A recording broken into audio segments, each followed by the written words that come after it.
बातमीपत्राच्या पहिल्या भागात आपलं स्वागत आणि आता बातम्या पाहूयात विस्तारानं। काही दिवसांपूर्वी 42 ते 44 रुपये किलोने मिळणाऱ्या साखरेचा दर प्रति किलो 64 रुपयांवर गेलाय। त्यामुळे गोड साखरेचा गोरगरीब ग्राहकांना आता ठसका बसू लागलाय।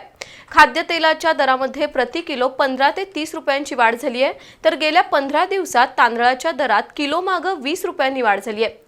मटकीचा दर 200 रुपयांवर गेलाय। शेंगदाण्याचा दर 170 रुपयांवर पोहोचलाय।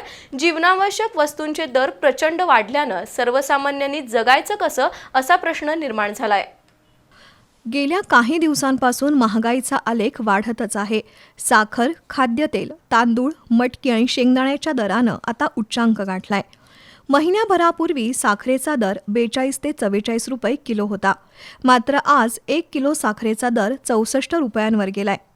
साखरेचं खाणार त्याला देव देणार अशी म्हण आहे, पण आता ही साखरच सर्वसामान्यांच्या आवाक्याबाहेर गेली आहे। दुसरीकडे खाद्यतेलाचे दर प्रति किलो 15 ते 30 रुपयांनी वाढले आहेत। शेंगतेल 230 रुपयांवर पोहोचलंय। सोयाबीन आणि सूर्यफूल प्रत्येकी 210, सरकी 195 रुपयांवर गेलंय।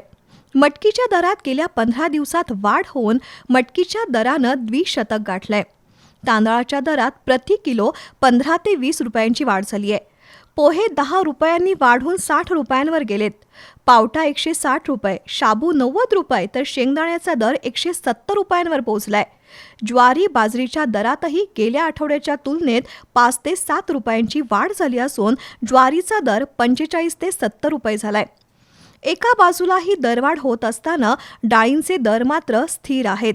तूर डाळ 125 ते 135 रुपये, मूग डाळ 110, हरभरा डाळ 90 रुपये, त्याशिवाय काळा वाटाण आणि हिरवा वाटाण्याचा दर 70 ते 80 रुपयांपर्यंत आहे।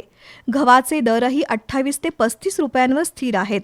काही मोजक्याच कडधान्याचे दर स्थिर असले तरी साखर, तांदूळ, ज्वारी आणि खाद्यतेलाच्या दरात उच्चांकी वाढ झाली आहे।